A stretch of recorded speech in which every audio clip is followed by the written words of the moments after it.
Ici, je vais te parler aujourd'hui de comment mettre des actions en place progressivement et surtout comment garder ces habitudes-là sur du long terme et atteindre son objectif jusqu'à la fin sans plus revenir en arrière. Je suis qui? Je suis coach Fabrice. J'aide les femmes, donc comme tu peux le savoir, à atteindre cette transformation physique et je vais te partager ici comment on peut enfin arriver à mettre des actions petit à petit. Alors, c'est toujours un sujet ou un débat qu'on m'a toujours demandé, c'est comment tu fais pour garder ces habitudes-là depuis plus de 25 ans, à garder cette routine dans le sport, dans l'alimentation et sans être frustré et surtout garder sa vie sociale. C'est très simple. Il faut savoir mettre le pour et le contre et déterminer qu'est-ce que tu as réellement envie pour pouvoir profiter aussi autant que sur ta santé physique et mentale, mais en même temps sur ta vie sociale avec les amis ou même avec tes proches, famille ou autres. Donc ici, je vais te partager un peu 5 astuces que tu peux mettre en place.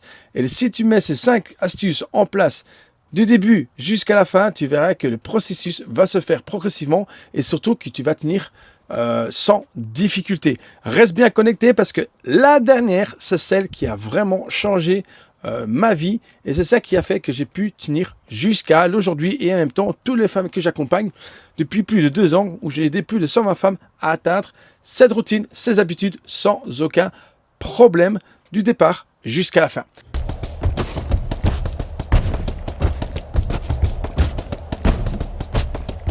C'est parti, on va commencer sur le premier point, c'est déterminer avant tout ton objectif. Tu dois comprendre que au moment où tu veux commencer à faire quelque chose, mais tu dois savoir pourquoi tu le fais et quel est ton objectif. Et pas se dire simplement, oui, je veux perdre du poids. Ok, perdre du poids, ça c'est sûr que c'est intéressant, c'est bien pour sa santé et pour en même temps aimer son image et son corps. Mais c'est surtout aussi, il faut se dire que la perte de poids, ça va être les résultats de ce que tu vas mettre en place. C'est surtout qu'il faut se dire qu'il faut déterminer ton objectif qui va être final. C'est quoi? Est-ce que tu as envie de pouvoir profiter plus avec tes enfants? Est-ce que tu veux vieillir correctement? Ou même, est-ce que tu veux peut-être un jour atteindre un objectif de randonnée ou de course à pied ou peu importe l'objectif que tu veux atteindre. Donc, ce qui est important, c'est à partir de cet objectif-là, il faut le découper progressivement sur ton année et à partir de là, tu divises chaque trimestre et chaque mois et chaque semaine une action que tu peux mettre au quotidien pour que tu puisses y tenir sur du long terme. Donc, le plus important, et c'est ça qui est le plus dur, c'est avoir ces habitudes. Donc, imagine-toi que si déjà la première semaine, tu vas te dire, ben ok, moi je vais mettre, et je vais prendre le temps de prendre 2 fois par semaine à faire 20 minutes de marche. Parce que ça m'est jamais arrivé d'aller marcher, je suis quelqu'un de très sédentaire et je ne bouge pas. Que tu peux intégrer comme ça sur la première semaine, sur la deuxième semaine, et la troisième semaine, tu peux te dire, au lieu d'aller marcher, je vais courir une fois, et la deuxième fois, je vais continuer à marcher, mais là, je vais intégrer une course en plus de mes 2 marches. Et donc là, tu vas voir qu'à chaque fois, quand tu auras atteint cet objectif-là, tu seras satisfaite de ce que tu as fait, mais en même temps, tu auras pris du plaisir au moment que tu auras fait et au moment où tu auras fini.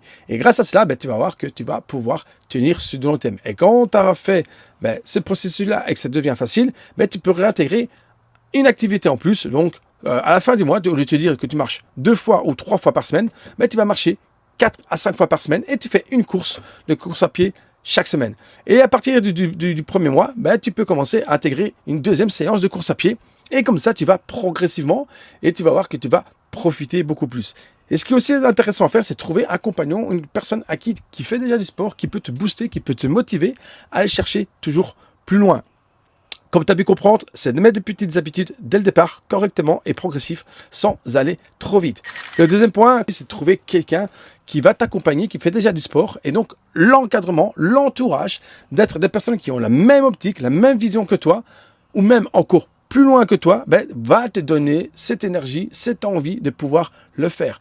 Donc si c'est des amis, si c'est dans un club de sport, donc intègre-toi des connexions avec des personnes qui peuvent te booster et te donner envie d'aller chercher. Et c'est grâce à cela que tu vas voir que tu vas pouvoir profiter de plus en plus. Également, si maintenant on te demande de pouvoir atteindre ton objectif et il y a les proches ou le conjoint ou autre qui dit « Ah mais non, on n'a pas le temps pour ça », c'est important de voir te dire, excuse-moi, c'est le moment pour moi, je veux prendre ce temps-là, donc laisse-moi le temps de pouvoir profiter et après, je serai disponible pour faire ce qu'il faut pour la famille ou même pour toi ou pour d'autres éléments. Il faut savoir dire non au moment quand tu veux prendre du temps pour toi parce que si tu ne le fais pas, ben, personne ne le fera pour toi. La troisième chose, c'est prendre du plaisir dans ce que tu fais. C'est sûr que si tu fais quelque chose par obligation, mais tu vas jamais tenir sur du long terme et donc tu vas automatiquement abandonner. Et donc, si dans ton objectif, tu ne prends pas un minimum de plaisir, et si ton objectif n'est pas suffisamment grand,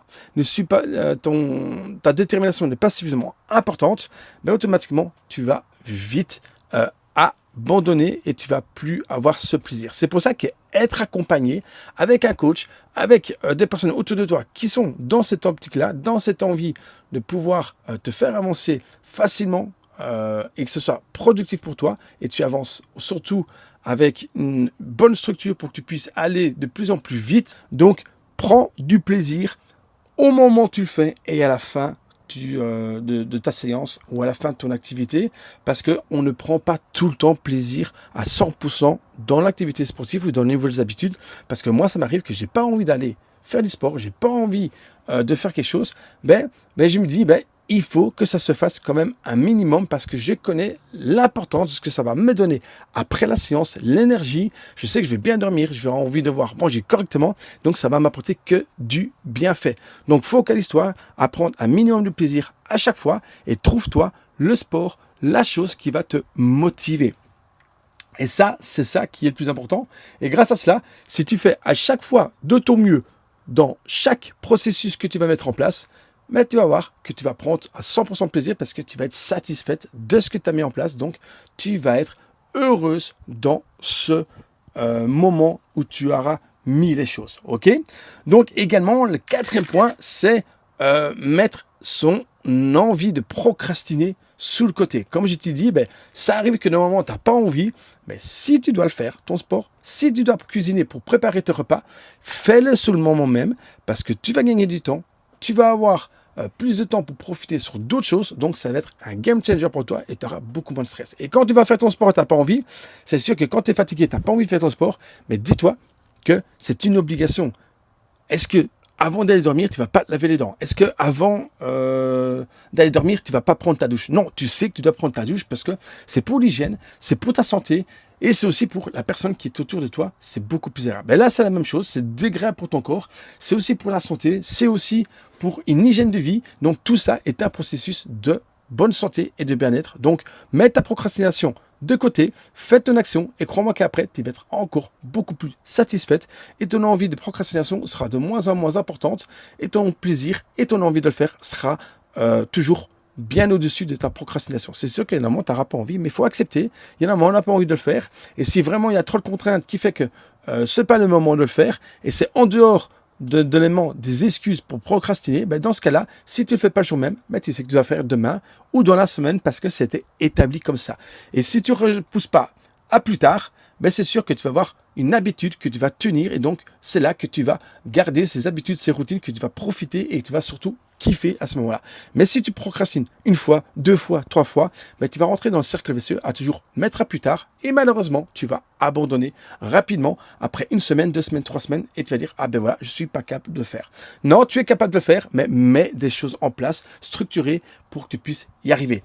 Et le dernier point, ça c'est hyper important, et c'est ce que je me dis tout le temps dans tout ce que je fais et aussi avec les femmes que je partage, c'est de fêter les petites victoires. Même si pour toi, c'est pas encore atteint ton objectif final, mais savoure des petites choses que tu n'avais pas su mettre en place avant et qu'aujourd'hui, tu arrives à le mettre. Donc, sois satisfaite de ça.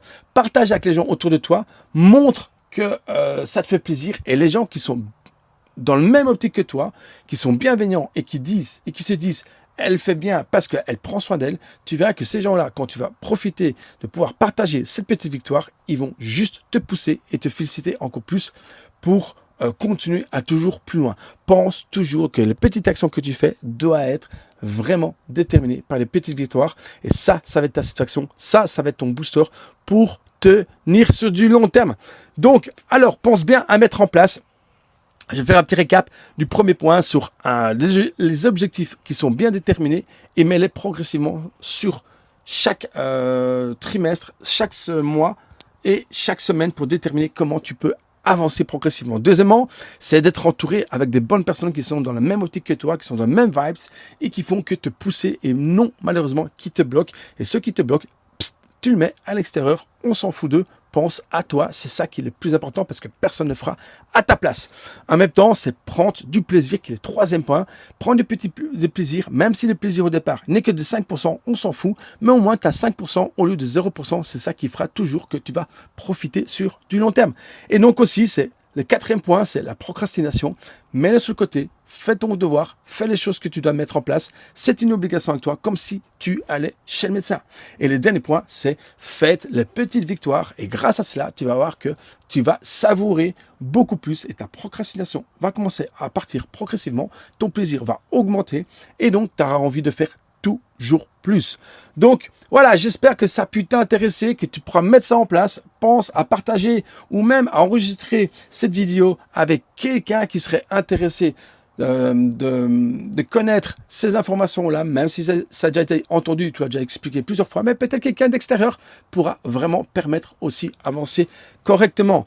Également, si tu as besoin encore de l'aide, si tu as besoin d'avoir une structure et un accompagnement, moi c'est ce que je fais avec les femmes à l'heure d'aujourd'hui, les femmes de plus de 30 ans jusqu'à 60 ans, à mettre des choses en place progressivement et surtout prendre du plaisir et garder sur du long terme. Il suffit simplement de cliquer ici dans le lien juste en dessous que tu vas retrouver dans la description et réserve ta place et on en discutera avec plaisir, c'est sans engagement et tu verras que tu vas trouver enfin la méthode qui va te convenir toi, à ta vie et surtout à tes besoins.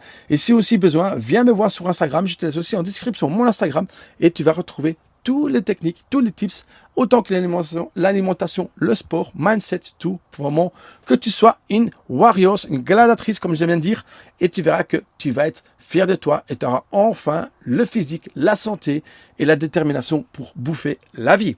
Voilà, je te dis à très vite pour la prochaine vidéo et je te dis bye.